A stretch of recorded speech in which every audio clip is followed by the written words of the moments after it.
السلام عليكم ورحمة الله وبركاته. أغلى أخوات في الدنيا، عاملين إيه؟ النهاردة بقى هنعمل مع بعض صينية مكرونة بشاميل. قلت أصور معاكم كده من أول الفيديو. أنا اشتريت الحاجة، أنا بعمل الصينية بنص كيلو بس بجيبها مكرونة سايبة لأن الأكياس ما بتبقاش نص كامل. جبت المكرونة وده بشاميل بطعم الجبنة، بيبقى طعمه تحفة قوي. أنا بعمل البشاميل حلو قوي وبعمله طعمه جميل، بس ده جربته في مرة لقيته مخلي طعم الصينيه كده في مكان تاني وطعمها جميل قوي. فانا بحطه وبزوده برده دقيق عشان بحب البشاميل يبقى كتير في المكرونه. واشتريت طبعا دقيق ومرقه وفلفل اسود وكده، وهبتدي بقى اعمل معاكم. ما تنسوش بقى يا حبايبي اللي مش مشترك في القناه يشترك وتحطوا اللايك. اول حاجه هنحطها مكرونه اهي يا حبايبي، طفيت عليها لسه بقى هصفيها. مكرونه البشاميل يا جماعه ما بتتغسلش، هصفيها في مصفى واسيبها، ولا تحطي عليها زيت ولا تغسليها، لان لو حطيتي عليها زيت هتبقى مفلفله. ام زيت دي اللي هي المكرونه ام صلصه العاديه، انما مكرونه البشاميل يعني هتشطفيها ماشي اوكي، بس ما تحطيش عليها زيت.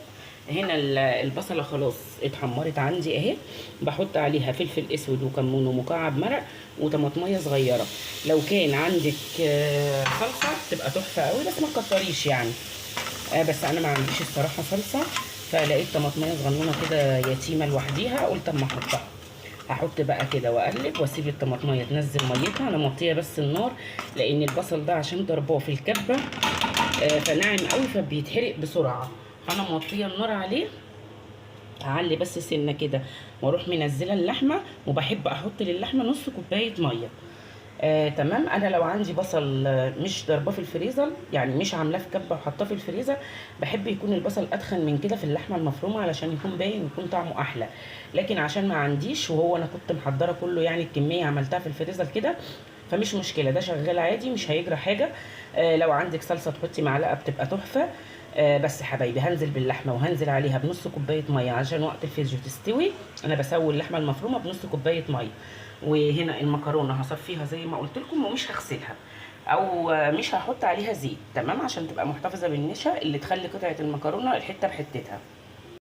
حبايبي دلوقتي حطيت سمنه وحطيت شويه زيت، بتكون برضو حلوه، مش لازم نعملها بسمنه بس. ده طبعا البشاميل، ونزلنا بالدقيق.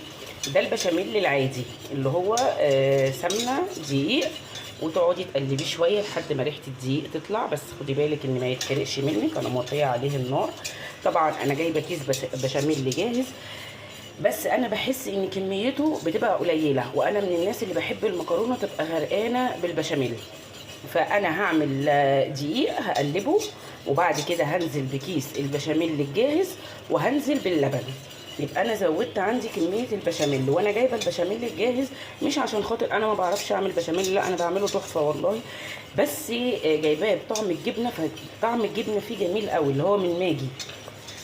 طعمه تحفه قوي، جربوه هيعجبكم قوي. كده الدقيق خلاص، هنزل بقى بكيس البشاميل الجاهز. هو البشاميل الجاهز بيبقى فيه كل حاجه. المفروض انك ما بتحطيش عليه غير لبن بس انا لا، بحس ان هو برضو عايز الطعم. فبحط له، مش هحط فيه بضايه، هخلي البضايه على الوش. فانا حطيت له السمنه طبعا وقلبته اهو مع البشاميل مع الدقيق التاني. وطبعا هتبله برضو، هشوف هظبط ملحه اظبط فلفله اظبط كل حاجه كده اهو. انا موطيه، انا مش هستكفي بالسمنه اللي انا حطيتها، مش هحط سمنه تاني. تمام. هو ما بيتقلبش كتير على النار زي الدقيق، لان هو اصلا المفروض يتحط على لبن ساقع. دلوقتي هنزل باللبن. دلوقتي حبايبي نزلت باللبن. كميه اللبن في المكرونه زي ما انتي بتعوزي او زي ما متوفر عندك. انا كنت جايبه كيلو لبن وكان متبقي كوبايه من الفطار، فحطيتها يعني حوالي كيلو وربع لبن. كيس البشاميل مكتوب عليه انك تحطي كيلو لبن، بس انا اقوله زودت الكوبايه دي عشان خاطر شويه الدقيق اللي انا حطيتهم، عشان كميه البشاميل اللي عندي تبقى كبيره. بعد ما حطيناهم هنسيبهم بقى على النار، بس ايدينا تبقى فيه، يعني ما تسيبوهوش، خلي بالك علشان خاطر البشاميل بيتحرق بسرعه من تحت، لازم ايدك تكون فيه. عايزه اقول لكم ان كيس البشاميل الجاهز ده ريحه الجبنه فيه تحفه، وبيدي طعم جميل قوي لاني جربته قبل كده. بنفضل بقى نقلب فيه كده عشان خاطر ما يبقاش فيه حاجه يعني مكلكعه فيه او كده، ولو كلكع منك لو ما بتعرفيش تعمليه اضربيه في الخلاط. بس انا الحمد لله يعني متعوده اعمله وبيبقى زي الفل حتى لو بكميات كبيره، ولو حتى اللي هو البشاميل اللي احنا بنعمله مش الجاهز. اهو يا حبايبي هسيبه بقى، روح يا احمد العب جوه، هسيبه بقى شويه على النار وايدي برضو تبقى فيه من وقت للتاني. واللحمه عندي اهي موطيه عليها النار بتتشرب براحتها، وهرجع لكم لما القوام البشاميل يكون احسن من كده عشان ما اطولش معاكم قوي. حبايب قلبي البشاميل خلص اهو.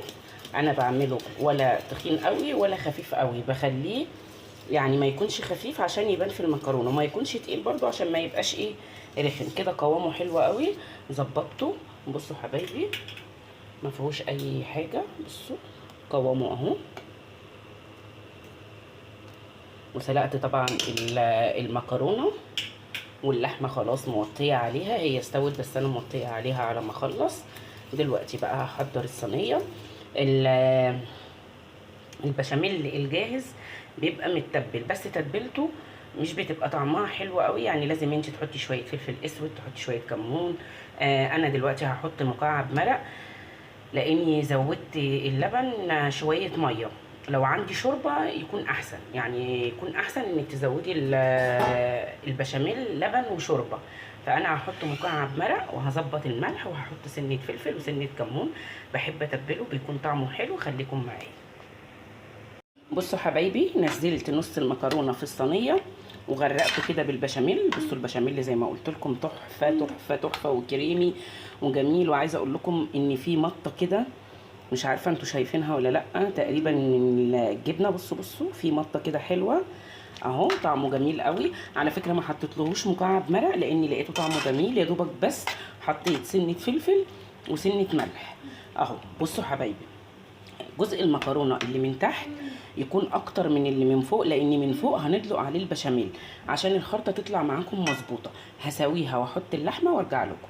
حبايبي نزلت بقيه المكرونه اهو. بصوا هو كان المفروض ان انا اقلبها في طبق مع البشاميل، بس مش مشكله لان هي الكميه مش كبيره. انا قلبت خلاص اللي من تحت ودول حطيتهم، وادي البشاميل اللي متبقي عندي ما شاء الله كتير لان انا بحبها غرقانه بشاميل. مش هحط عليه برده بيضه لان لقيت طعمه جميل، طعم الجبنه حلو. مش هحط عليه بيضه، هسيبها بس قرب ما يعني لما تتشمع كده وتستوي من تحت هرش عليها شويه جبنه من فوق موتزاريلا وخلاص. على كده هنزل بقى بقيه البشاميل عشان ادخلها في الفرن. حبايبي خلاص نزلت بقيه البشاميل ورشيت عليها الجبنه الموتزاريلا اهي، والنبي جايباها جميله قوي ب 10 جنيه. الواد مقطعها اهو ب 10 جنيه. اهو يا حبايبي هدخلها بقى الفرن. انا كنت عايزه اقعدها شويه في الفرن وبعد كده احط الجبنه، بس العيال دوخوني كل شويه يضربوا ببعض وكده، فقلت بقى عشان ادخلها في الفرن واسيبها بقى لحد ما تستوي. انا بحمرها الاول من تحت، بخليها تستوي تاخد لون اصفر كده جميل من تحت، وبعد كده بحطها على الشوايه. في ناس بتشغلها على الشوايه على طول عشان تبقى كريمي اكتر، لا ما بحبهاش كده الصراحه. اهي يا حبايبي ما شاء الله، جربوها بطريقتي والله العظيم بتبقى تحفه وكريمي، وبعمل البشاميل اللي بيكون طعمه جميل قوي.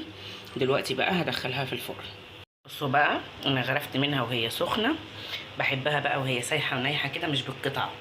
عايزاها بقى بالقطع سيبها تبرد، انما لو غرفتيها وهي سخنه بتبقى سايحه كده. بصوا البشاميل تحفه، بس اللي مزعلني ان الجبنه مش عارفه ليه ما ساحتش، مش عارفه ده بقى عيب نوع الجبنه ولا ايه. بصوا بصوا بقى البشاميل اللي فيها عامل ازاي وطعمها تحفه. يلا حبايبي اقول لكم السلام عليكم وتعالوا بقى كلوا معايا.